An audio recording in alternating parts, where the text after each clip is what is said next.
Selain gemar memecat pelatih, Manchester United juga punya hobi baru setelah era kepelatihan Sir Alex Ferguson. Hobi baru itu adalah salah merekrut pemain. Sejak David Moyes melangkah ke Old Trafford hingga yang terakhir Ralf Rangnick, tercatat United nyaris tidak pernah mendapatkan performa 100% dari rekrutannya. Selalu saja ada dramanya, dari pemain yang bukan prioritas utama, hingga rekrutan yang berakhir sia-sia meski sudah ditebus dengan harga ratusan miliar hingga triliunan rupiah. Imbasnya terjadi saat ini, ketika manajemen United ingin berubah dan tidak lagi mengulang kesalahan di masa lalu. Mereka dihadapkan dengan kesulitan demi kesulitan yang membuat tim ini tidak bisa mendapatkan pemain yang diinginkan. Pemain incaran utama dihargai mahal, namun klub tidak mau lagi membayar mahal. Di sisi lain, mencari pemain alternatif menandakan kalau klub ini tidak bisa membuat harapan manajer utama terpenuhi untuk mendapat pemain incaran nomor 1. Setelah Jonathan Northcroft bercerita tentang gejolak penunjukan manajer di United, kali ini giliran Paulinus bercerita kepada The Times mengenai apa yang salah dari pembelian pemain di United yang lebih banyak gagalnya ketimbang sukses. Manchester United kaget bukan main. Mereka tiba-tiba mendapat telepon dari surat kabar Argentina yang meminta reaksi mereka terhadap berita yang menyebut ada seorang hakim yang sedang mempertimbangkan untuk memanggil pemain mereka kembali ke negaranya. Hal ini dilakukan untuk menjawab tuduhan kalau si pemain pernah melukai salah satu tetangganya.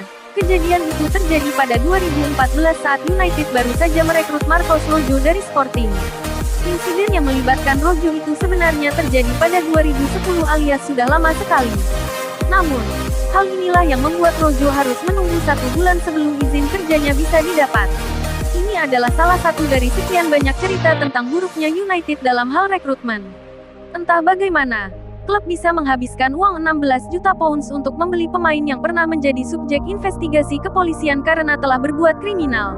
Inilah yang kemudian membuat United terasa kehilangan betul sosok Ferguson.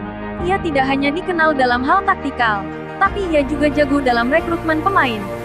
Di tangan Ferguson, apa yang tidak mungkin menjadi mungkin. Dalam tahun-tahun terakhir Fergie di klub, United hanya mempekerjakan 12 pencari bakat secara full-time. Jumlah yang sedikit, tapi dengan jumlah itu United masih bisa mendapat pemain terbaik di dunia.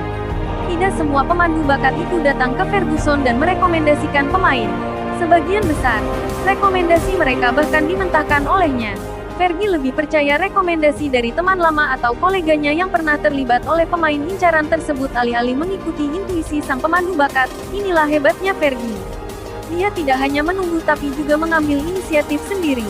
Sebelum dia mendatangkan pemain, dia harus tahu dulu segala latar belakang si pemain. Tidak hanya melihat aspek teknis, tapi juga karakter. Kalau perlu, Ferguson akan bicara langsung dengan si pemain, orang tua, bahkan orang-orang yang pernah bekerja dengan si incaran.